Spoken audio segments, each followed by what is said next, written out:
I stood at the departure gate, my suitcase in one hand, my boarding pass in the other. The excitement of the long-awaited family trip buzzed in the air, but inside I felt nothing but an eerie stillness. Something was off. I just didn't know what yet. My parents had planned this trip for months, insisting it was going to be a special getaway just for the adults. A way to reconnect as a family without the distractions of kids running around.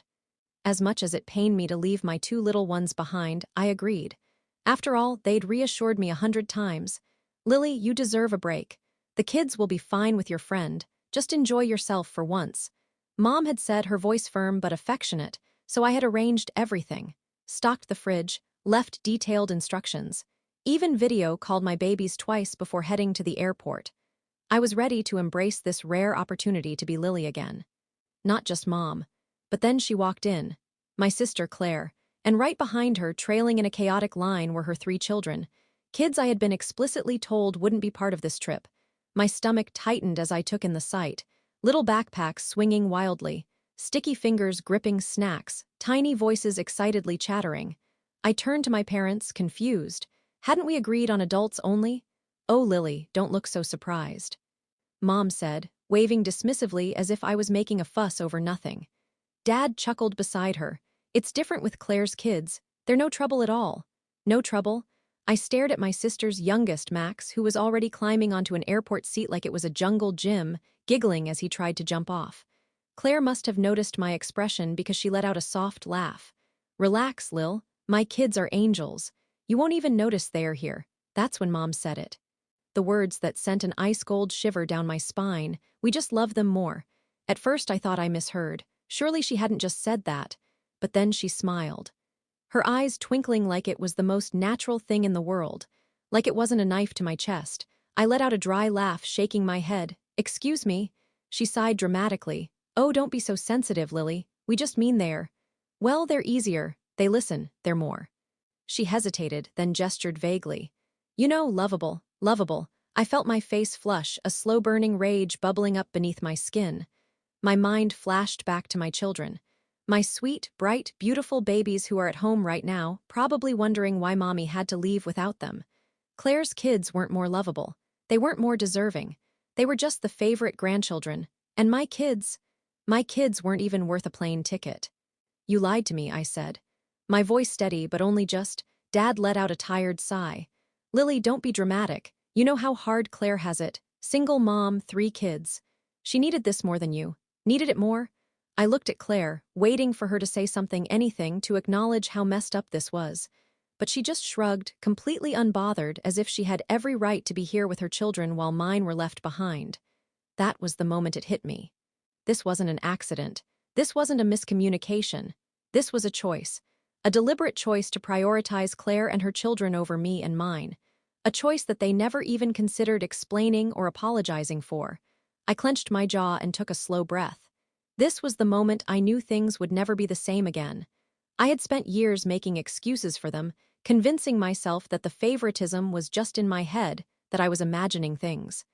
But now it was undeniable, and I had a choice to make: be the quiet, obedient daughter they expected me to be, or finally stand up for myself.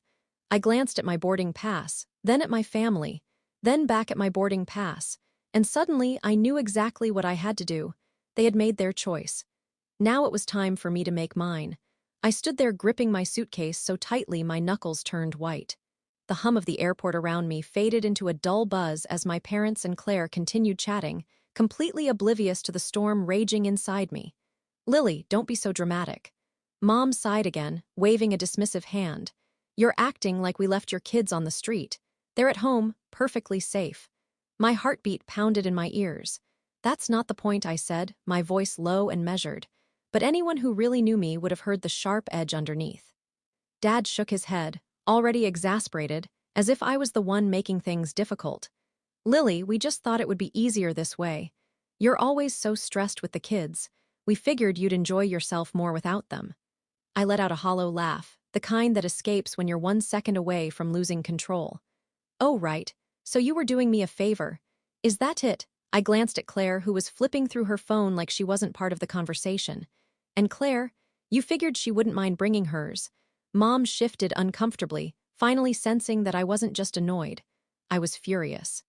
You know how hard things are for her, sweetie, she said, lowering her voice like she was talking to a child. 3 kids, no father around. She needed this more than you did.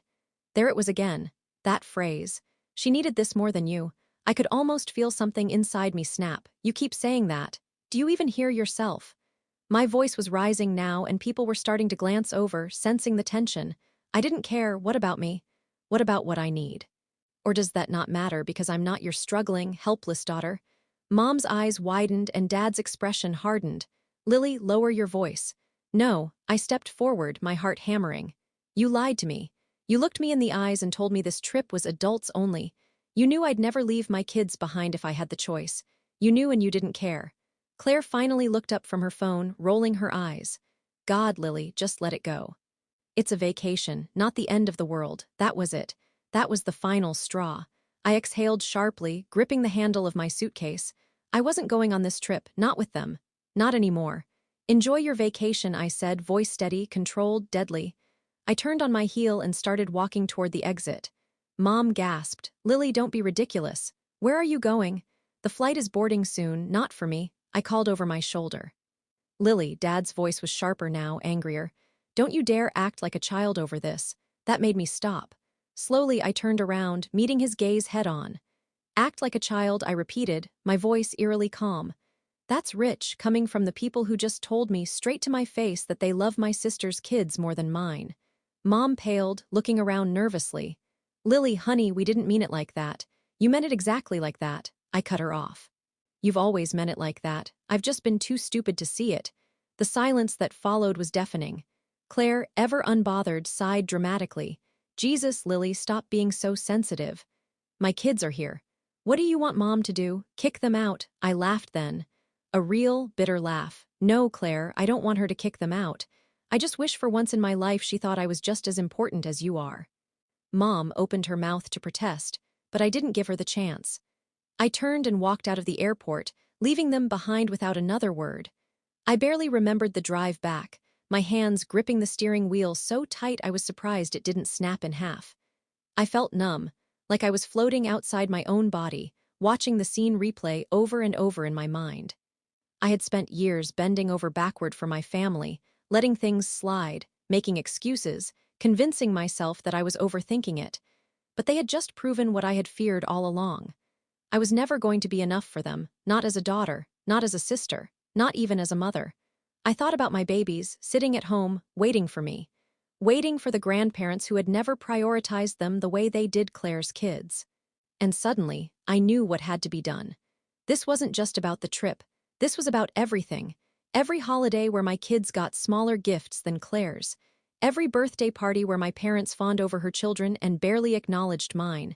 Every time I was made to feel like I was less. No more. By the time I pulled into my driveway, my mind was made up. I wasn't just walking away from the trip, I was walking away from them. For good. I sat in my car for a long time, staring at the house where my children were waiting for me. The warmth of home should have made me feel better, but all I could hear were my mother's words. We just loved them more. That one sentence had shattered something inside me, something fragile I'd been trying to hold together for years. My parents had never said it out loud before, but they didn't have to. The favoritism had always been there, lingering just beneath the surface like a wound that never quite healed. I had spent my whole life proving myself, trying to earn the same love and approval that Claire got effortlessly. And for what? For them to tell me to my face that my children didn't matter as much. I felt my chest tighten. No more. I was done. I took a deep breath and stepped out of the car. As soon as I opened the front door, 2 small figures came racing toward me. Mommy, my daughter Emily, threw herself into my arms, her curls bouncing as she hugged me tightly. Behind her, my son Noah clung to my leg, his little hands squeezing my jeans. You're back already? My best friend Sarah peeked around the corner, confusion on her face. She had been watching my kids while I was supposed to be on my adults-only trip. What happened? She asked, concern lacing her voice. I set Emily down and forced a smile. I'll explain later. Sarah studied my face, then nodded. She knew me well enough to see that something had shifted, something deep. I turned back to my kids, running my fingers through Emily's curls. Did you two have fun? We missed you. Noah pouted, wrapping his arms around my waist. My heart clenched. They deserved better. They deserved grandparents who wanted them there, not ones who saw them as an inconvenience. I kissed the top of Noah's head, holding him close. I missed you too, baby. So much. That night, after I put the kids to bed, I sat at the kitchen table, my phone in front of me. My mother had called 4 times, my father twice. Claire, not at all, no surprise there. I ignored the missed calls. Instead, I opened our family group chat. The same chat where my parents constantly gushed over Claire's kids. The same chat where I had spent years biting my tongue, smiling through the subtle jabs, pretending I didn't notice the imbalance. Not anymore. I started typing. I won't be coming on the trip, and I won't be part of this family anymore either. I hesitated for a second, then kept going. I've spent my entire life being treated like I was less, like my children were less. Today, you made it clear that was never going to change, so I'm done. I hope you enjoy your vacation. But from now on, don't call me. Don't text me. And don't expect anything from me ever again. I read it over, my pulse pounding in my ears. Then, without a second thought, I hit send. For a moment, I just stared at the screen. Then, one by one, I left every family group chat, blocking my parents' numbers before they had a chance to respond. It was done. I had cut the cord.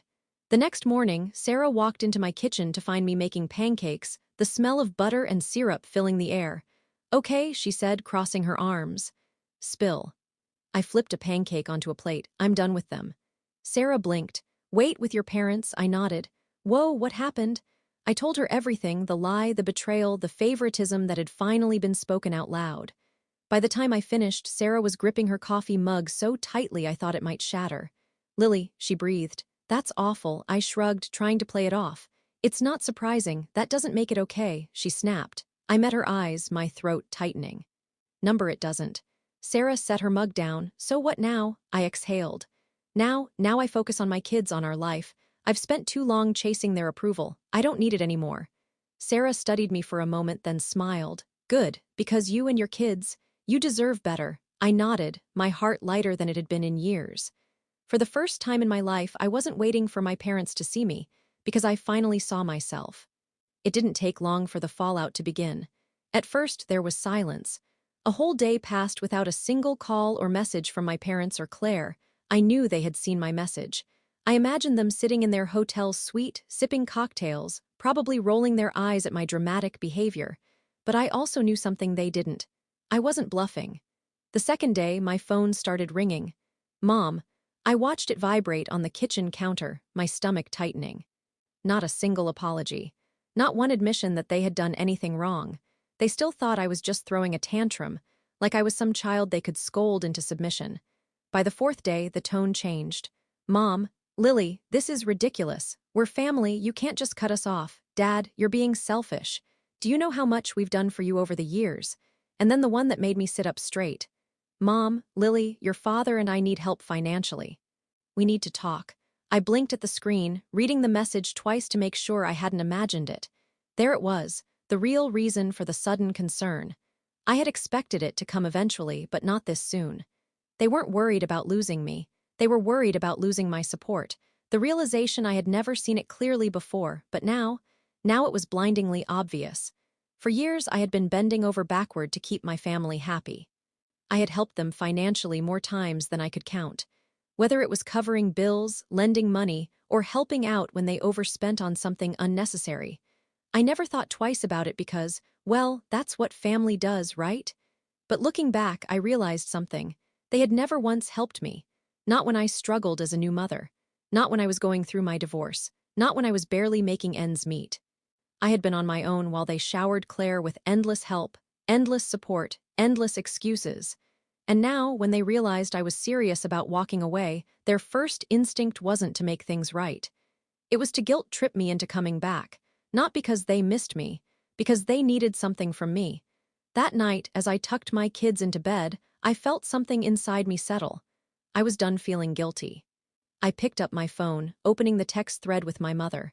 I took a deep breath, then typed, "You're right, Mom, I can't just cut you off. I should have done it years ago." I hit send before I could overthink it. A few seconds later, my phone started ringing.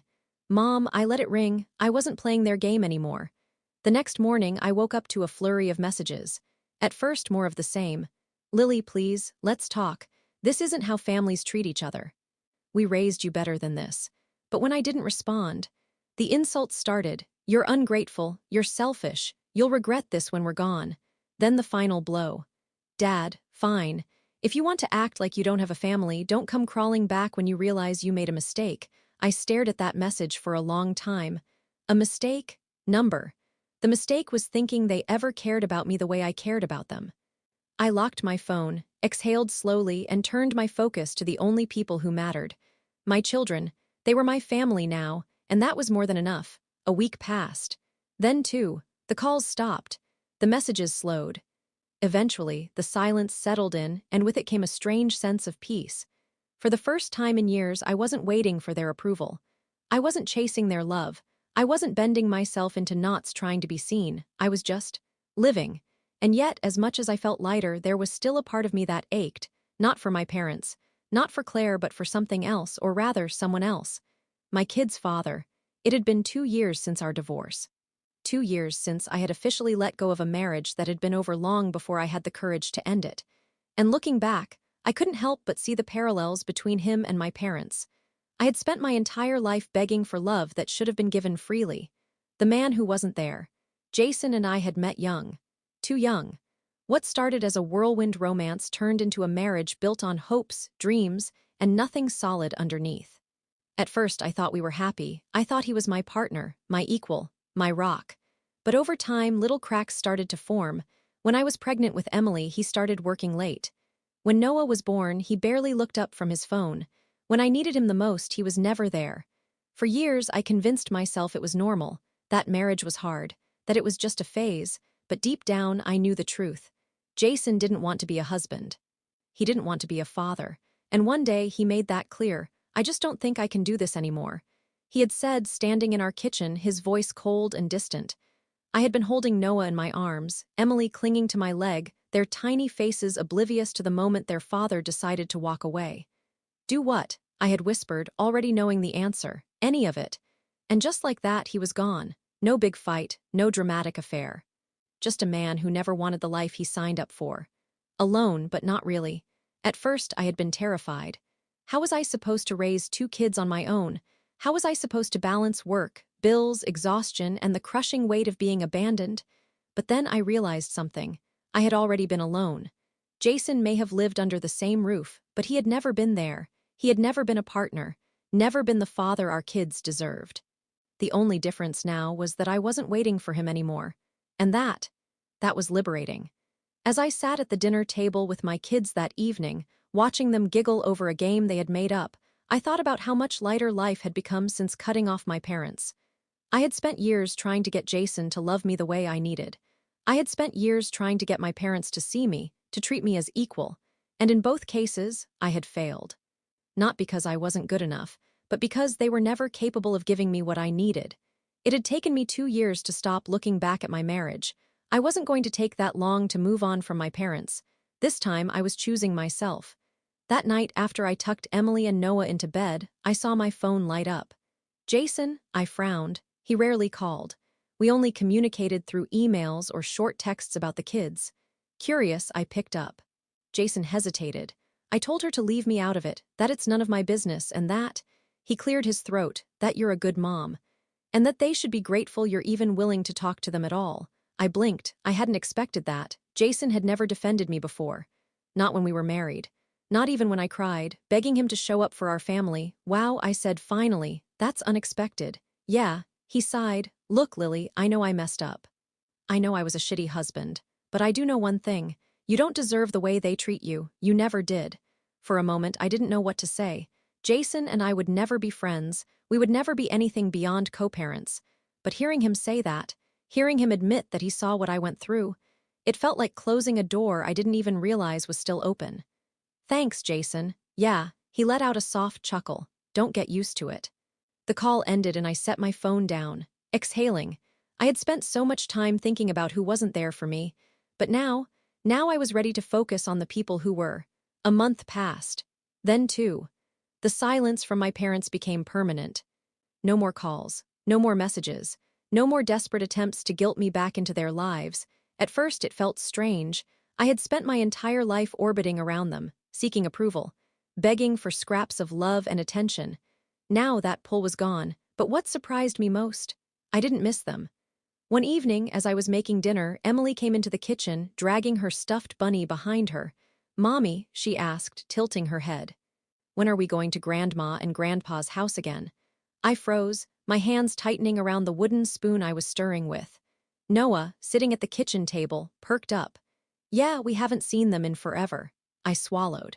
How could I explain to my children, who were still too young to understand manipulation and favoritism, that their grandparents had never truly valued them, that they had only cared about my kids when it was convenient? I knelt down to their level, brushing a strand of hair from Emily's face. "Sweetheart," I said gently, "we're not going to see Grandma and Grandpa anymore." Her little face scrunched up. "Why not?" I hesitated. How much should I say?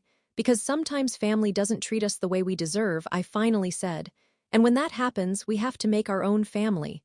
One that loves us the right way." Emily seemed to think about that for a moment, then nodded. "Okay," she said simply, then grabbed her stuffed bunny and skipped away. Just like that. It was that easy for her. I wished it had been that easy for me. A few days later, just as I was settling in for the evening, there was a knock at my door. I frowned. No one ever just showed up at my house. I peeked through the window and felt my stomach drop. Claire, for a moment, I considered ignoring her. But a part of me, the part that was still learning how to let go, needed to know why she was here. I opened the door but didn't step aside. "What do you want, Claire?" She sighed dramatically. "Wow, no, hello," I crossed my arms. I wasn't playing her games anymore. "Fine," she muttered, shifting her weight. "I came to talk about Mom and Dad." I stiffened. "There's nothing to talk about." "Lily, come on." She gave me a tired look. "You've made your point, okay?" "Let me guess. She wanted you to forgive and forget so everything could go back to how it was." I smirked. "Nailed it." Sarah took a sip of her tea, and I told her to leave. She grinned. "Damn right you did." I leaned back against the couch, exhaling deeply. For the first time in my life, I felt free. No more chasing, no more begging, no more waiting for a love that was never going to come. I had my kids, I had my friends, I had peace, and that was more than enough.